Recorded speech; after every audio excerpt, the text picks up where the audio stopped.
Self.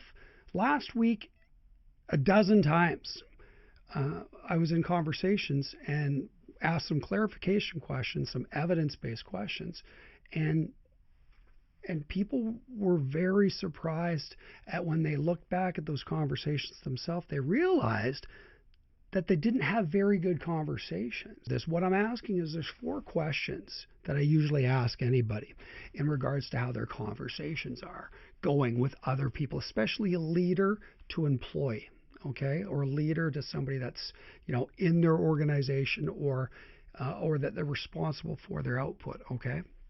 And the first conversation or the first question I have is, go through your conversations yesterday.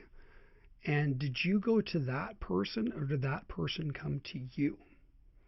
And that's the first question, okay? And if it's a regular one-on-one, I want you to put it as a check mark of both, okay? But if it was somebody who just came to you, and that's the one I'm really interested in, or one where you had to go seek somebody else out in order to get an answer, maybe it was more of a spontaneous conversation. I want you to think about that particular outcome or that particular setup. Who came to who first? Okay. The second thing is, what was the point or what was the main catalyst for the conversation, right? Like, what was something that spawned it, or what was the reason that if the person came to you, what was the reason that they came to you for this? Okay. Now, I want you to pause on that, and I want you to think about, did you confirm this? So if the person came to you, did you actually confirm that you had heard them correctly, right? So after you had asked your questions, we refer to this as our HELP operating system, right? Where you hear, then you look for evidence, you learn, and then you proceed. But did you hear the person correctly yesterday? In the sense of, did you repeat back to the person, okay, if I heard you correctly, this is what you said. And the person says, yes, you heard me correctly. Did you do that? Or did you get confirmation at least that you had heard the person correctly?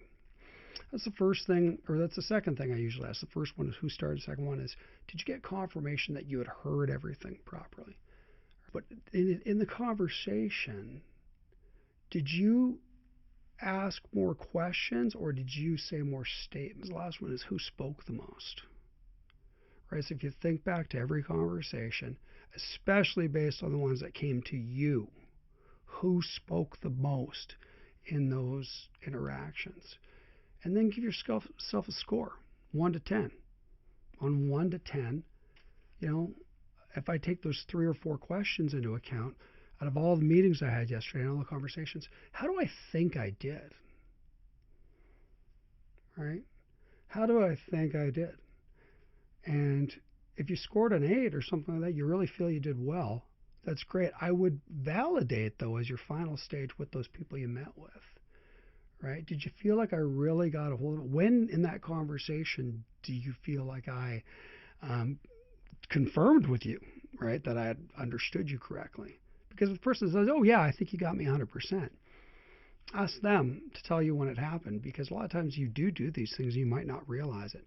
So give yourself a score of 1 to 10, right, and then get some validation or some evidence from the people you had meetings with on how you did. And I challenge everybody to do that this week.